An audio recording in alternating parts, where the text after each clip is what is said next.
Hey YouTubers, it's Charlie. Big news, Ben Affleck revealed the title of his Batman movie is just going to be called The Batman, as in the one true Batman, which is huge, so let's break this down. The title itself feels perfect, it's very simple, simple is always better, The Batman. It adds gravitas, it gives it this classic feel. There was an animated series called The Batman that ran from 2004 to 2008, but we've already seen Batman v Superman, so we have a pretty good idea for what Ben Affleck's Batman is like.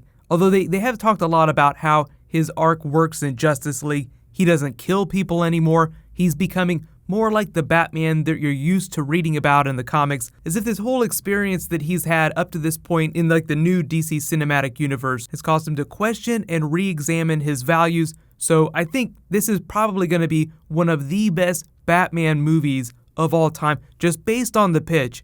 You know, based on all the stuff that we know about it, it's being co-written by Geoff Johns and Ben Affleck, and it's being directed by Ben Affleck. So based on the power that they have and the experience they have, like Geoff Johns brings all this comic book experience, Ben Affleck brings all this classic Hollywood experience. They just have a lot more control over the expression of the character, the film, the narrative. So while people like Christopher Nolan are amazing filmmakers, like one of the best filmmakers today, I feel like in the pantheon of great DC Comics films, there have been a lot of great DC Comics films, most of them Batman films. This version of Batman will be in that top 5, but it will be the best comic book Batman film. Now the big difference I think with Christopher Nolan is that they were meant to be a more real-world take on the Batman character, so they're amazing Batman movies. But as a comic book movie, like The Dark Knight Rises, for instance, great movie, but not really a Batman story. Like, Batman wouldn't give up being Batman at the end. He's always going to be that character. So I do have some issues with the way they ended that movie.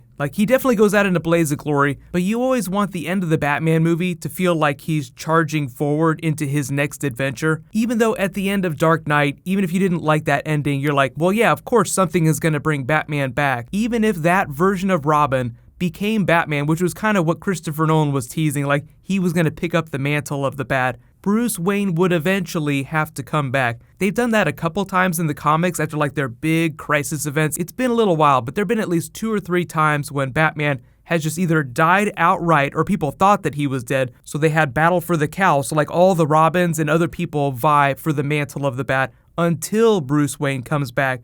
But that's the idea. He always comes back. So even though there'll be some day when Ben Affleck will eventually stop playing Batman, you don't want them to end it with him dying and Batman going away in the movie universe. You want somebody else to pick up the cowl, somebody else will be Batman, and hopefully they'll have some fun with the idea of the recasting. But this is like so far off. We're talking like 15, 20, who knows how long. Like Robert Downey Jr.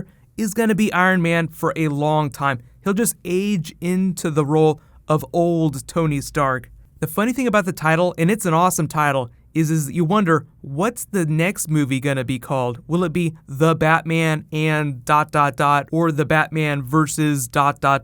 Because the numbered naming scheme of movies, like calling it The Batman 2, The Batman 3, has gone out the window. That went out a long time ago. Movie studios found that people got really fatigued when you started numbering movies, so when you say stuff like Star Trek 6, there'll always be a core audience that will always go see a franchise just because they love those characters. But general movie audiences, like just in general, get less excited about numbered sequels than they do about movies that are called, say, like Batman v Superman or Avengers Infinity War, which is why, like Marvel, for instance, they have like a 2-part Infinity War movie, just decided to go a different route and call the first part of that Infinity War, and they'll call the second Infinity War movie something completely different. Like they'll completely differentiate those movies. So like Man of Steel, they're making a Man of Steel sequel, but it's not going to be called Man of Steel 2. That's just kind of like a working title right now. So let me know, what do you think the next Batman movie after this coming one, after The Batman, will be called?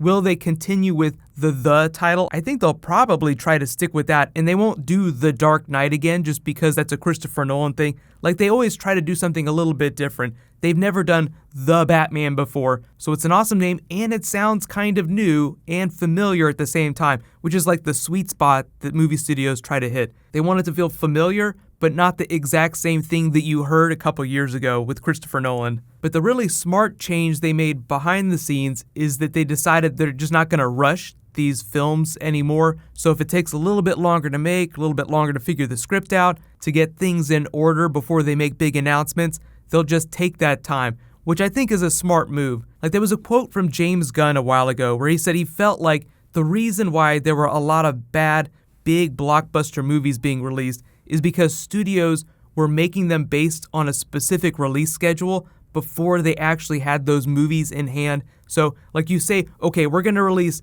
10 movies, each on this date, each year for the next 10 years, but you have absolutely no idea what those movies are going to be. It's just a recipe for disaster. It's always better to know exactly what the film's going to be, to have a script before you put it on your schedule. So they've been working on The Batman for a while now. Ben Affleck probably still writing the script with Geoff Johns. It's probably not done yet, but they've been working on it for a long time, so they have a pretty good idea of what the movie's going to be. They don't have an official release date yet. The CEO of Time Warner said 18 months, but I think they just want to get it out within at least 2 years of Justice League coming out, which is at the end of next year, which would mean like end of 2019 at the latest. I think they'd try to make it a spring movie if they could, or at least early summer. They've already announced Deathstroke is going to be the villain, and Ben Affleck actually just did an interview where he talked a little bit about why he chose Deathstroke specifically, and he just said, he's a great villain because I just had this instinctive feeling that he would match up with Batman really well. You know, I'm a big admirer of that character as well. He's talking about Deathstroke, especially in the New 52, the way they did Deathstroke, and I thought that that could work.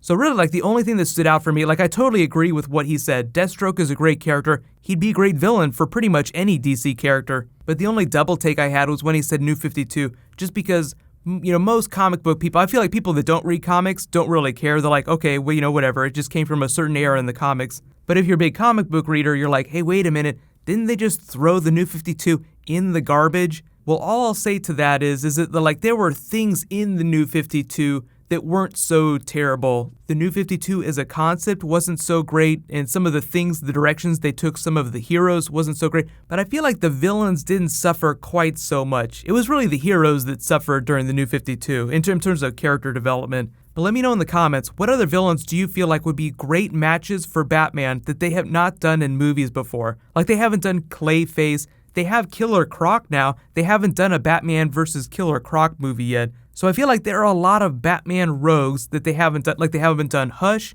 they haven't done Court of Owls in the movies yet. There are just so many different stories that they could do, and I feel like that's what they're trying to do. Stuff that you have not seen before. So like we've seen the Riddler, we've seen Batman vs. the Joker, and even though there will always be some Joker in Batman movies, I feel like he won't be the ultimate end goal. Like, they'll always try to do something a little bit different with the characters. So just because they're doing different villains doesn't mean they're not also going to do some of the classic ones too. But get hype, and The Flash and Arrow are back this week. This is a big DC week. Now, there's a lot of Marvel TV too. Hopefully you've seen most of Luke Cage. Ghost Rider's still going strong. So what's going to happen is I'll be posting my Flash video tomorrow after the episode airs. Same thing for Arrow. Agents of S.H.I.E.L.D. will probably post Wednesday morning. So be sure to subscribe to get all that stuff. It's going to be awesome. While you guys wait for that to post, you can click here for that Deathstroke teaser again, and you can click here for my winter channel update for like all the stuff that's happening for the next couple of months. Thank you so much for watching. Everybody, let's high five. I'll see you guys tonight.